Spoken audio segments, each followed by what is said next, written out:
The Spins News Network, where I get facts, not nonsense. So I start the day with the Supreme Court. So earlier today, which is Tuesday, also, you notice the different setup. I am on vacation, I am in Colorado, and luckily they had an office, so I have a place to record. Also, if you hear any noise, excuse that is my cousins. So the Supreme Court has ruled that documents containing records of Trump's final days of his presidency must be handed over to the January 6th probe and committee. So, I want to go into depth about what this means. Basically, the records that show like January 6th, the 7,000 that they didn't hand over, they handed over about half of them, a bit under half of them, I believe. But Trump's legal team refused to hand over, so the Supreme Court ruled that they had to do that. And I just want to note this: like the documents left. Trump legitimately flushed some documents like down the toilet and like hid them. So this is the documents left because there are still many records that are gone missing or have been flushed down the toilet or in other various locations that we don't know about. Coronavirus. So finally, I'm going to hope that this is the end. I'm not going to assure you that this is the end. I'm going to hope that this is the end. Cases are under 100,000 a day. At their lowest point since right before Omicron started, there are 89,000 was the New York Times average this morning. They're on 65%, and I mean, I hope this is the end. Maybe we've hit herd immunity. Maybe we've just found a turning point. But and tests. I think that one of the things is that you can see if like it's under test. The tests are basically flat. So hospitalized and ICUs, every figure is down, which is really good. Tests are barely down, so I mean, it looks like the test positivity rate is dropping as well. It is, and so every figure is down. Thank God. Once again, I'm not going to assure you, but I can hope that we have reached the end. Maybe. We've got a governor map. So first thing, I'm gonna be like, I think maybe a few of you are like, how do Democrats have control of this? They're like, well, let me tell you, you might see a lot of light blue on here. There are 9 lean or tilt seats governorships that I've gone to Democrats compared to 3 for the Republicans. Now, a lean for me or a tilt means an under 5% margin of victory.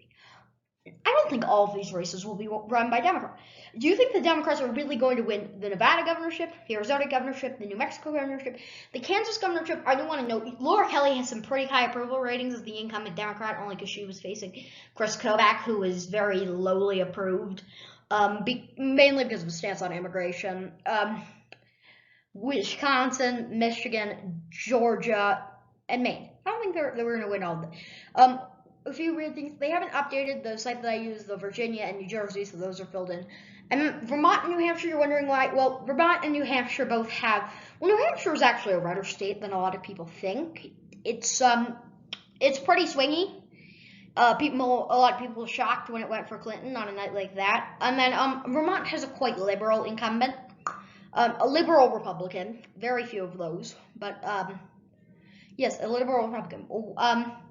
The Beto and Stacey, both of them looking to rejuvenate. I think that both of them have fair chances.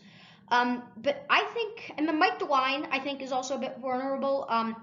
As is Michelle Lujan Grisham, Laura Kelly, Tony Evers, Gretchen Whitmer, Janet Mills, and Steve Sisolak.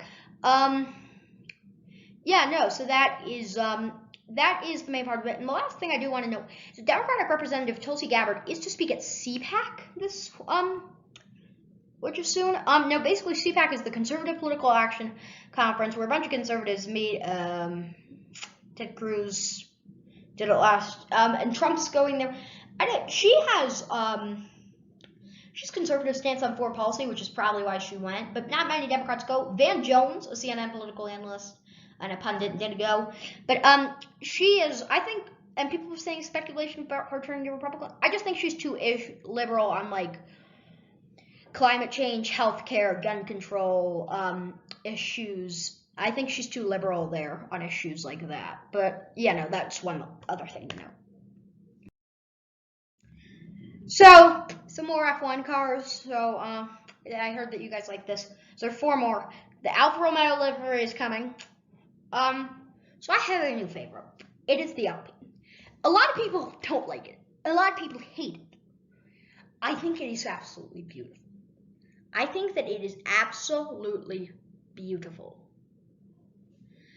It's just the blue and the pink have like a clash and a connection that I love. Blue and pink are also 2 of my favorite colors. So that may explain something. The Williams, I think it's kind of a generic blue, which is why I don't like it. The Ferrari is pretty cool. The Ferrari also has some cool side pods, more roundy. And then the Mercedes, So ratings, Alpine, which is in the upper right, that's going to be a 9 from me.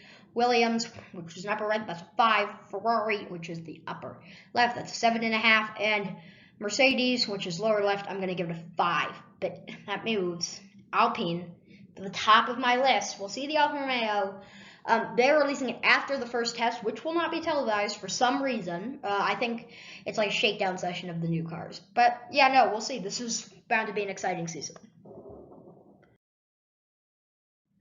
This has been another presentation of Finn's News Network, where we get facts, not nonsense. Thank you for watching. Have a good day.